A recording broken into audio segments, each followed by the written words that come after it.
बहनों और भाइयों, मैं हूं आपका होस्ट जटाशंकर पंडित जी। आज इस एपिसोड में रामचरितमानस के बालकांड में कवि वंदना की चौपाई चरण कमल बंधु तिन्ह केरे पूर्वहु सकल मनोरथ मेरे कली के कबिन्ह करु परनामा। जिन्ह बरने रघुपति गुण ग्रामा की व्याख्या की जाएगी। चलिए शुरू करते हैं। श्रेष्ठ कवियों की विशेषता। श्रेष्ठ कवियों की विशेषता उनके अद्वितीय दृष्टिकोण और साहित्यिक योगदान में निहित होती है। ये कवि न केवल गहन भावनाओं को व्यक्त करते हैं, बल्कि समाज के विभिन्न पहलुओं को भी उजागर करते हैं।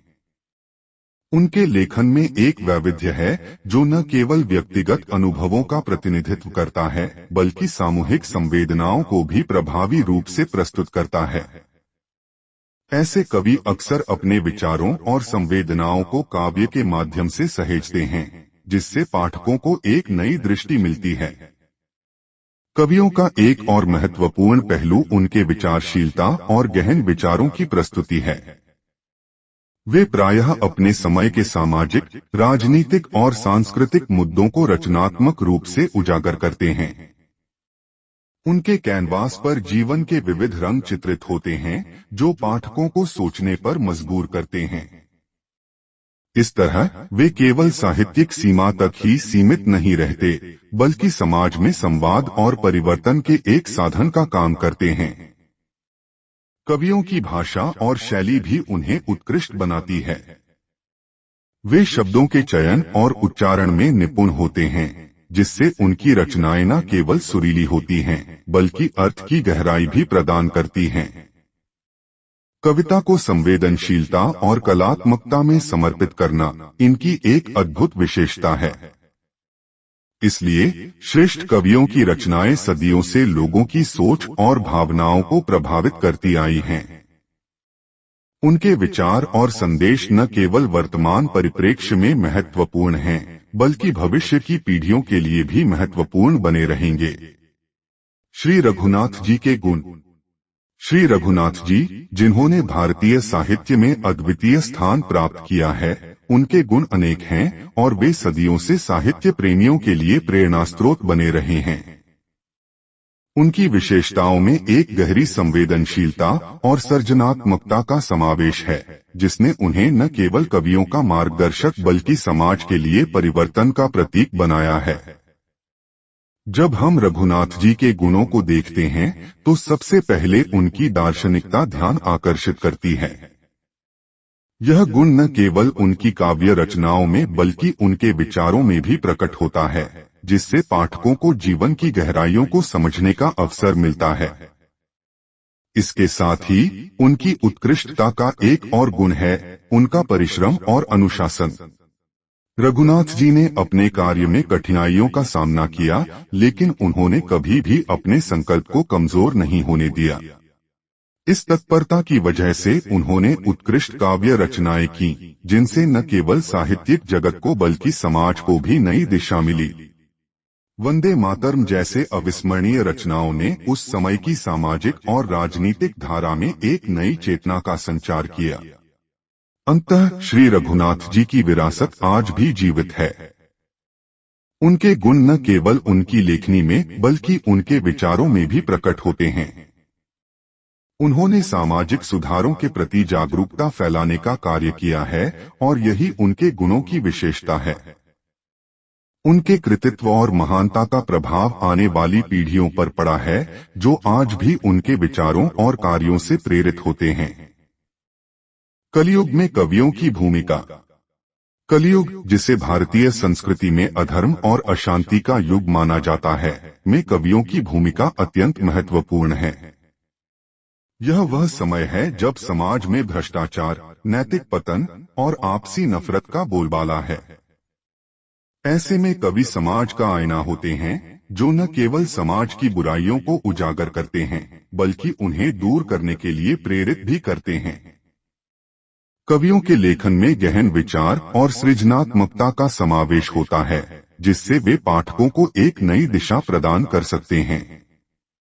उनका योगदान केवल साहित्यिक स्तर पर ही नहीं, बल्कि सामाजिक एवं सांस्कृतिक परिवर्तन में भी महत्वपूर्ण है। कवियों की काव्य रचनाएं अक्सर गहरी भावनाओं, विचारों और समस्याओं के इर्द गिर्द घूमती हैं, जो लोगों को सोचने पर मजबूर करती हैं। इस युग में जब लोग अपने आक्रोश और असंतोष को व्यक्त करने के लिए सही मंच नहीं पाते, कवि उनके शब्दों को आकार देते हैं। इसलिए उनके लेखन में निहित संदेश अक्सर समाज के लिए एक शक्तिशाली प्रेरणा बन जाते हैं। वे अपने काव्य के माध्यम से जीवन की चुनौतियों को समझाते हैं और समाधान का मार्ग दिखाते हैं। कवि न केवल विचारक होते हैं, बल्कि समाज में परिवर्तन लाने के लिए सृजनात्मक हल भी प्रस्तुत करते हैं। वे भाषाई कला के माध्यम से लोगों को जोड़ते हैं, उनके मनोबल को बढ़ाते हैं और सकारात्मक बदलाव के लिए प्रेरित करते हैं। इस प्रकार यह स्पष्ट है कि कलियुग में कवियों की भूमिका किसी भी अन्य युग की अपेक्षा और भी अधिक महत्वपूर्ण है। उनका कार्य समाज को एकजुट करना और सकारात्मकता का संदेश फैलाना है, जो वर्तमान युग की सबसे बड़ी आवश्यकता है। श्रद्धांजलि, कवियों के प्रति हमारी कृतज्ञता। कविता केवल एक कला नहीं है, बल्कि यह मानवता की गहरी आत्मा का प्रतीक है।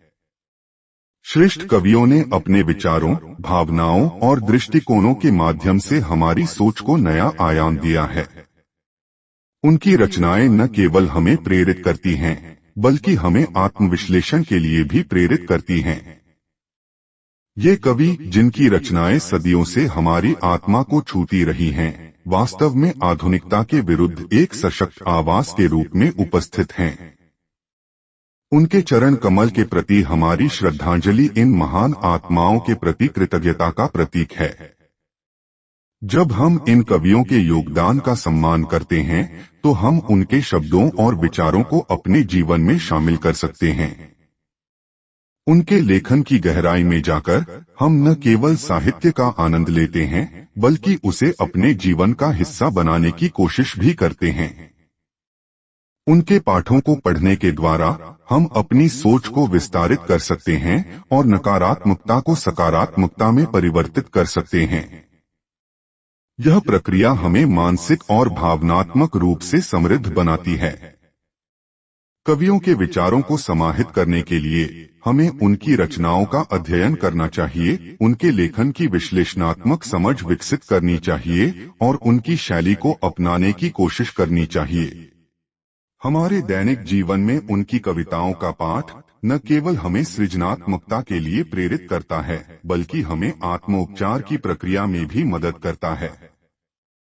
उनके शब्दों में छिपे ज्ञान को आत्मसात कर हम अपने जीवन की समस्याओं को हल करने में सक्षम बनते हैं। इस प्रकार उनकी विचारधारा को हमारे जीवन में समाहित कर हम उन्हें एक ठोस श्रद्धांजलि दे सकते हैं। आज का एपिसोड यहीं समाप्त करते हैं। अगले एपिसोड में अगली व्याख्या के साथ उपस्थित होंगे। यदि यह व्याख्या आपके हृदय को कहीं स्पर्श कर जाए, तो आभार रूप में आप इसे शेयर और लाइक करना बिल्कुल भी न भूलें। इस भगवत कार्य को जन जन तक पहुंचाने में हमारा सहयोग करें। धन्यवाद। इसी आशा के साथ आपसे विदा लेता हूं। जय जय सीताराम।